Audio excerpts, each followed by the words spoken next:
Chapter 11 is called Hide and Seek with Driller Dragons. Oh, I don't think that's a very good idea to play this game. Kamikaze, Hiccup and Fishlegs ran back through the corridors as fleet as foxes with the full cry of the hunt after them. Down along the twisty tunnels they fled, the library now a terrifying babel of, is it Babel or Babel? I'm not sure. I'm going to call it Babel.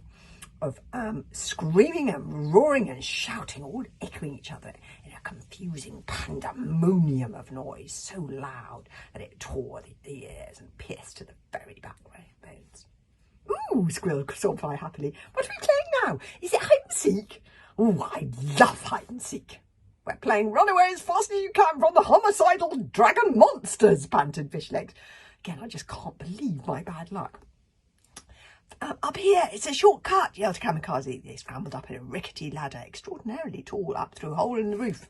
She always knows a way out, that French Kamikaze, where they crawled on hands and knees before dropping back down into another corridor again.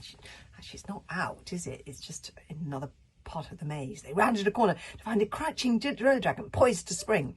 Kamikaze screamed and toppled over a tall, tottering bookcase on him. And on they ran through the noise until Fishlegs came to a panting halt and gasped, I really can't go any further." "Nor can I," panted Kamikaze, drawing her sword. "We'll have to stand and fight them." "We haven't got a hope of defeating so many," gasped Hiccup, drawing his sword too. "Well then," sang out Kamikaze defiantly, the light of battle in her bright blue eyes, "we shall die a hero's death, fighting to the last." "I hate it when you say things like that," whimpered Fishlegs. "Desert!" shrieked Toothless. "I think we should desert." "Good idea," breathed Hiccup. "Well, where to?" It was a good point. There was nowhere to go. "Come on," shouted Kamikaze. "Help me build a barricade with these books." And I love Kamikaze's positivity. And she began pulling books off the shelves and loading them into a pile by the entrance, as if this pathetic obstacle was going to keep hundreds of hungry driller dragons at bay. Fishlegs and Toothless helped her, and Sawfly was still thinking that this was just a jolly game and kept on knocking the pile over in fits of giggles. And Hiccup looked round the room. They had ended up in desperately searching for something that he could use to help them in their final hopeless stand. And then his eye caught a gleam of dancing brightness. There it was, a book on the bookshelf opposite appeared to be glowing. All around it was a bright chink of light, as clear as the day, and as he stepped towards the glowing book, Hiccup gave a gasp of astonished amazement. His own name was written on the side of it. Hiccup Render's Haddock, in big golden letters. Now, there are those who do not believe in fate, and there are those that do. But just ask yourself, what are the chances of Hiccup looking around this very room and his eye lighting on a book with his own name on it? What are the chances of that, I say? Minusculely small. And that's why I personally feel that fate must have led them to this particular room. They've been running through rooms just like this one all day, all lined with bookcases full to ceiling and all smelling faintly of fish. In this enormous, great, tangled book warren of a library, which must have had thousands and thousands of rooms in it, the room that they had ended up in was the only room that contained a room written by Hiccup Horrendous Haddock. "Roaring razor clams!" exclaimed Hiccup, lowering his sword and his jaw dropping. "This is extraordinary. That book has been written by someone with exactly the same name as me." Actually, as he drew nearer, he realised it wasn't exactly the same name. The author was Hiccup Horrendous Haddock II. "I would, of course, find that fascinating," moaned Fishlegs, frantically dragging books off the shelves as the sound of drumming feet grew louder and louder, coming through the general cacophony of the noise. "If I wasn't just about to die, will you come and help us, for Thor's sake?" Hiccup stepped forward towards the book as if hypnotised. "It must be a relative of mine, a grandfather or something," whispered Hiccup. "I guess if I'm the third, there must have been a first and a second, mustn't there?" This had never occurred to Hiccup. "But my father's never talked about this guy before," he said slowly. In fact, what had he said only this morning? The horrendous Haddocks do not write books. Your hooligan ancestor would be turning in their graves. But his father had not told Hiccup the truth, had he? Here was a horrendous Haddock who had written books. And as Hiccup drew nearer, he almost laughed. It could not be a coincidence. It had to be fate. There it was, a big, golden, glowing green and gold book called A Hero's Guide to Deadly Dragons.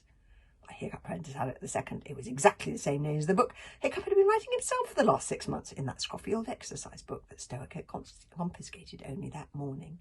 Hiccup pulled out the book, and as it came away from the shelf in a cloud of dust, it left a book-shaped rectangle of bright daylight in the darkness.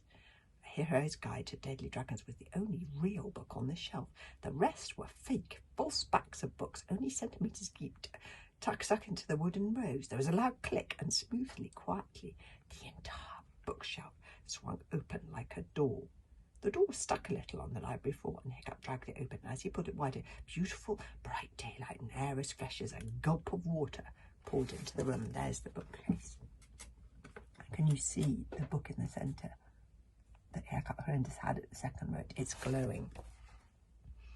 Right. Oh. The tunnel had not been, oh my goodness, it's called, see what's behind, it's called the Dragon Whisperer's Way. Dragon Whisperer's Way. And the tunnel had not been used for 100 years, so it was a bit dusty. And can you see, it says, would you go through this tunnel? Well, I would, except that you see the daylight there?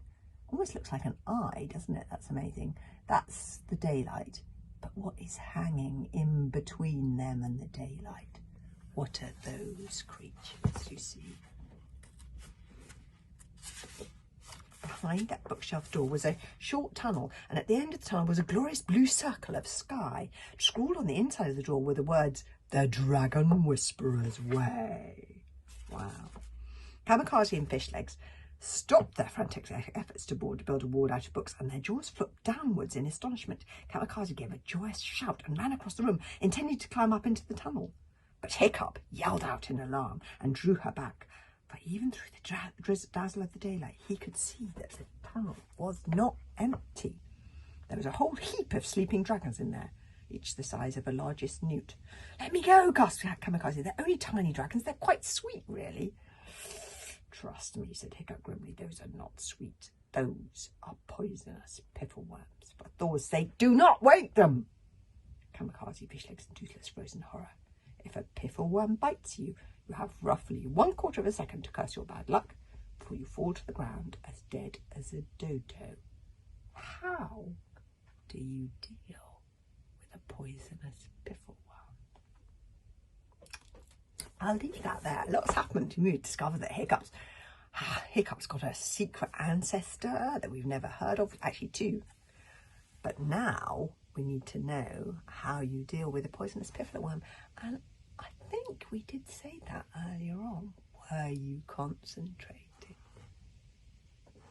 We'll have to have chapter 12 tomorrow. It's called Hero's Guide to Deadly Dragons.